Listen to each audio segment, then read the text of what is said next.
Parpol koalisi pendukung Ganjar Pranowo dan Prabowo Subianto masih belum mengumumkan nama-nama yang bakal menjadi bacawa pres pendamping Ganjar dan Prabowo. Apakah ini bagian dari strategi? Dan apa untung ruginya jika mereka mengumumkan nama bacawa pres di waktu yang mepet? Kami akan membahasnya bersama politisi PD Perjuangan Deddy Sitorus, ada juga jubir tim pemenangan Prabowo Subianto Andre Rosiade, dan Direktur Indikator Politik Indonesia Burhanuddin Muhtadi. Selamat malam semuanya. Selamat Malam, malam, malam Siti. Mbak. Baik. Selamat Malam malam, Andre, Pak Bung Deddy. Burhan. Selamat malam, Mas Burhan. Terima kasih sudah bergabung di Malam. Sapa Indonesia Malam. Pak Deddy, sudah mengkerucut jadi berapa nama untuk bacawa pres Ganjar Pranowo? 4? Ya kan Mbak udah putar tadi bahwa Mbak Puan Maharani mengatakan saat ini sudah ada 4 nama Oke, yang secara serius didalami, dipertimbangkan oleh PDI Perjuangan bersama partai-partai pengusung dan Pak Ganjar tentunya. oke. Dan apakah nanti yang dipilih salah satu dari 4 nama itu mungkin tergantung pilihannya calonnya Bung Andre ini kan, bisa saja gitu. Jadi Atau bisa masih jadi nunggu Prabowo Subianto akan memilih siapa? enggak sih, enggak ya. Tapi mungkin itu bisa jadi pertimbangan juga gitu ya. Tapi Ah, intinya kita masih mencari apa ya namanya yang best among equals lah ya, terbaik di antara yang terbaik karena kalau dari kalau sejumlah hasil survei, Pak, jadi kan ada nama Ridwan Kamil yang dipasangkan sama Ganjar Pranowo, hasil surveinya paling tinggi nih. Masuk pertimbangan? ya itu kan kalau Pak Ridwan Kamil kan memang pernah dipertimbangkan, sangat dipertimbangkan, tapi kan kemudian penjajakan itu harus terhenti karena partainya mengatakan lain. Ya. Karena dulu penjajakan itu kan masih pribadi ya sifatnya Aha. pendalaman dan meski walaupun 99% yang dibicarakan hanya tentang bagaimana situasi Jawa Barat Oke. pasca Pak Ridwan tidak gubernur lagi dan Hmm. beberapa rencana terkait misalnya apa namanya simbol-simbol Bung Karno dalam jejak sejarah gitu. Ya, itu kan setelah ketemu Ridwan Kamil sudah bertemu dengan Bu Mega. Kemudian Ridwan Kamil juga setelah bertemu dengan Prabowo Subianto nih, Bung Andre. Dengan pertemuan Ridwan Kamil dan Prabowo Subianto, apakah juga ngebahas soal bacawa pres yang sudah dilirik oleh kubunya Pak Deddy? Membahas soal itu juga? Jadi gini sih, sama seperti yang disampaikan Mas Ganjar dan Bang Deddy ya, bahwa sekali lagi keputusan cawapres Pak Prabowo itu kan akan diputus secara musyawarah untuk mufakat Ya. dengan partai-partai pendukung dan pengusung. Para ketua umum bersama Pak Prabowo nanti akan melakukan musyawarah untuk mufakat. Dan saat ini kami masih menunggu deklarasi resmi yang akan dilakukan Partai Demokrat insya Allah besok. Ya, sehingga nanti setelah deklarasi Demokrat akan diagendakan kapan rencananya pertemuan para ketua umum. Nah, nama-namanya kan seperti yang kita ketahui secara luas di publik. Ada yang mengusulkan nama Pak Erick Thohir, ada yang mengusulkan nama Pak Erlangga, ada yang mengusulkan nama Mas Gibran, ada mengusulkan namanya Kang Emil, ada yang mengusulkan nama Mbak Yeni, ada juga yang mengusulkan nama Bu Khofifah. Nah, dari nama-nama yang disebutkan tadi, saya juga belum tahu siapa yang akan diputuskan oleh musyawarah untuk mufakat para ketua umum partai pendukung dan pengusung Pak Prabowo. Seperti itu, Mbak. Baik, Mas Burhan, masih saling tunggu sepertinya ya? Iya, sebenarnya kalau kita mengikuti jadwal formal, itu masing-masing partai itu masih punya waktu. Bahkan dengan asumsi dipercepat sekalipun, Ya. seperti usulan KPU, itu masih ada waktu sampai 16 Oktober. Jadi sebenarnya kita ya yang terlalu mendesak koalisi partai untuk segera mendaftarkan. Padahal waktu normalnya aja belum selesai, apalagi injury time. Injury time-nya masih tersedia nih. Apalagi kalau misalnya jadwal pendaftaran capres-cawapres itu sesuai dengan jadwal awal. Ya. Nah, menurut saya memang ada beberapa peristiwa yang mungkin menentukan peta penentuan cawapres baik Ya. kubu Pak Prabowo maupun kubu Mas Ganjar. Salah satunya adalah MK. Nah, MK ini mengambil keputusan apa terkait dengan gugatan masalah pengurangan batas usia minimum capres-cawapres. Karena ini terkait dengan salah satu nama yaitu Mas Gibran. Nah, yang kedua itu juga sangat tergantung oleh ada tidak semacam gentleman agreement antara Pak Jokowi dengan Ibu Mega. Dan kalau misalnya terjadi gentleman agreement, jangan-jangan dua poros nih. Soal siapa capres-cawapres tinggal didiskusikan antara Bung Deddy dan Bung Andre ya. Tetapi lagi-lagi Gentleman kemungkinan agreement seperti apa sih sebenarnya, Mas Burhan? ya kembali ke peristiwa akhir 2022 di mana ide untuk menjodohkan Mas Ganjar dan Pak Prabowo tergantung siapa yang nomor satu, siapa yang nomor dua, muncul lagi atau tidak menjelang pendaftaran. Jadi, nah itu pula yang kemudian ya menurut bacaan saya ya bisa salah bacaan saya menunda keputusan baik dari kubu Mas Ganjar atau Prabowo dalam menetapkan siapa cawapresnya. Tanda-tanda menuju ke dua poros ini sudahkah terlihat jelas menurut Anda, Mas Burhan? Sejauh ini sepanjang elektabilitas Mas Anies masih tercecer di peringkat ketiga dan Pak Prabowo maupun Mas Ganjar masih punya peluang yang kurang lebih sama untuk memenangkan pertarungan, kemungkinan perjodohan politik itu kecil, meskipun tidak harus kita tutup kemungkinannya ya. Dalam politik kan nggak ada yang tidak mungkin.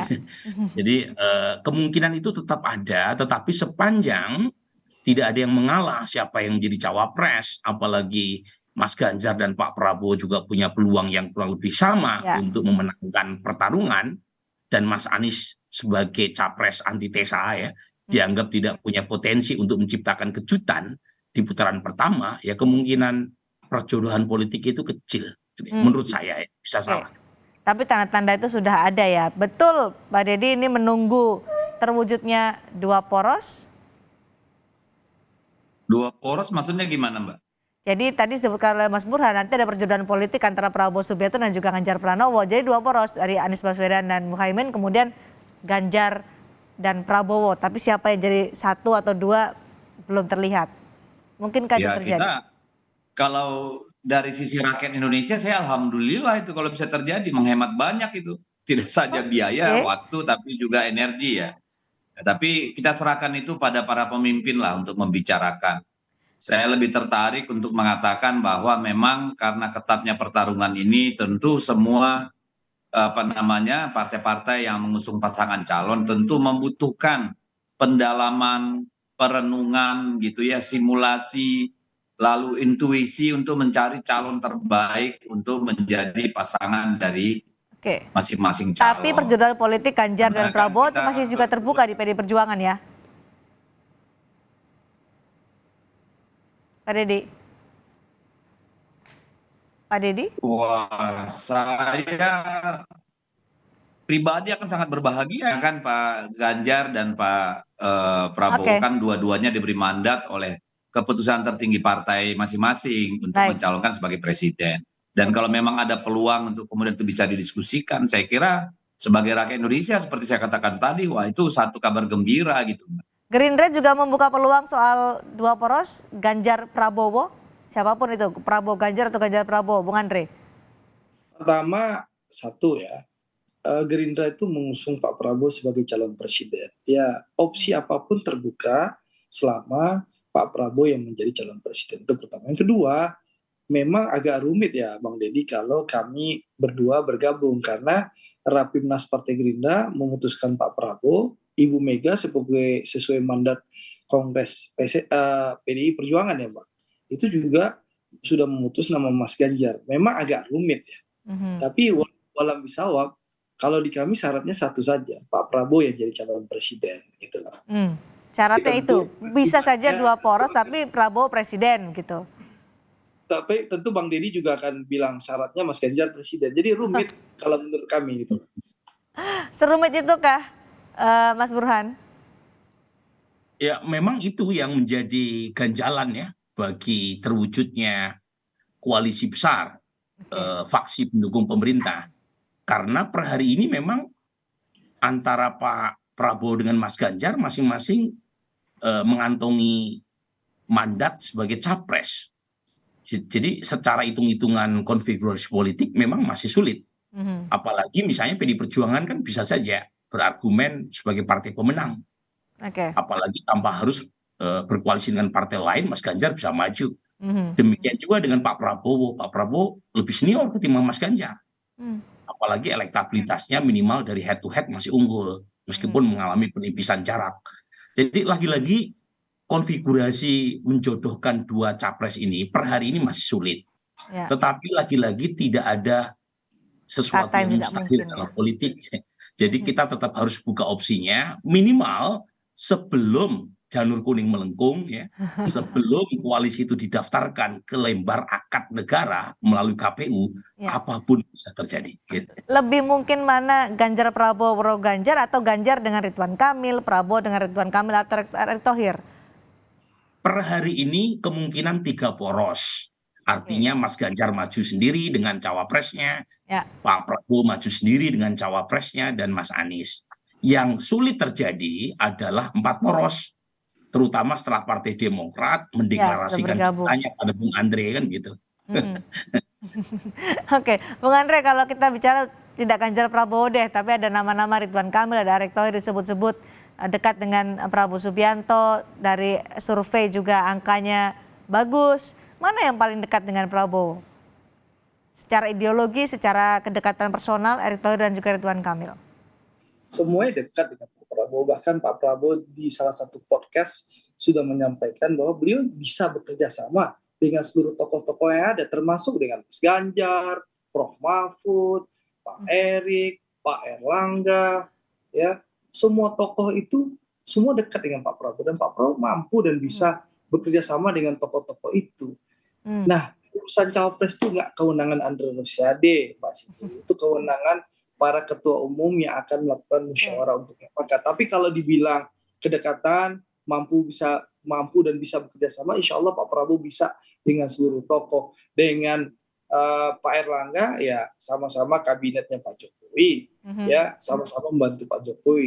Dengan Pak Erik juga sama-sama kabinet Pak Jokowi, sama-sama membantu Pak Jokowi. Bahkan dengan Pak Erik, Pak Prabowo dan Pak Erik sama-sama melakukan transformasi terhadap BUMN industri pertahanan gitu. Dengan Mas Gibran, Pak Prabowo juga dekat. Dengan Prof. Mahfud, Pak Prabowo juga dekat.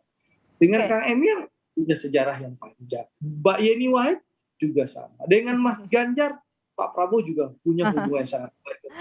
Jadi ya, Pak Prabowo ini tidak ada pernah punya masalah dengan siapapun dan bisa bekerja sama dengan siapapun. Jadi waktu makin mepet, kapan diumumkannya?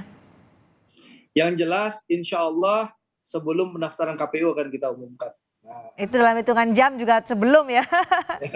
Pokoknya mirip-mirip sama Bang Deddy lah. Nah, gitu. Pak Deddy dari PDI Perjuangan kapan? Mepet juga. Kita menghormati saudara tua kami, Bang Deddy.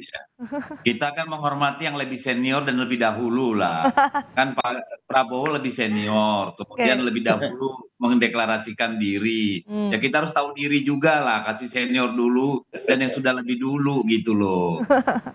Sampai beberapa jam mungkin menjelang pendaftaran ditutup, Mas Burhan, kita akan mendapatkan kejutan yang besar dari masing-masing bacawa pres ini untuk menentukan siapa bacawa presnya. Jangankan politik, Cindy, dalam sepak bola masih sangat mungkin terjadi kejutan. Bahkan di time ya. Dan ingat, di malam Kovedel itu menciptakan gol penyamakan kedudukan melawan Atletico Madrid di menit 95. Dan yang menyamakan golnya itu kiper.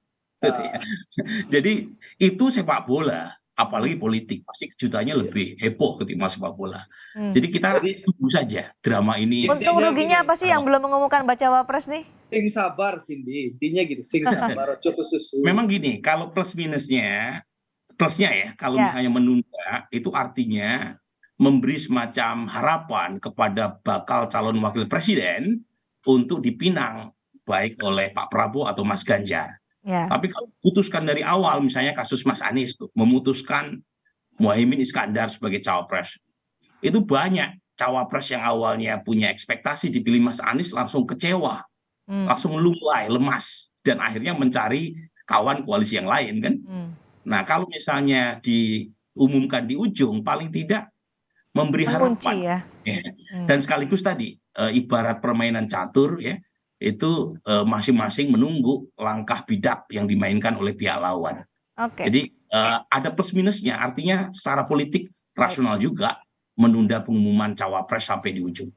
Detik-detik akhir pendaftaran capres-cawapres masih ada beberapa pekan lagi atau beberapa bulan lagi, nanti kita akan tunggu apa kejutannya. Terima kasih Bung Andre, terima kasih Pak Deddy, terima kasih juga Mas Burhan sudah berbagi pandangan bersama kami.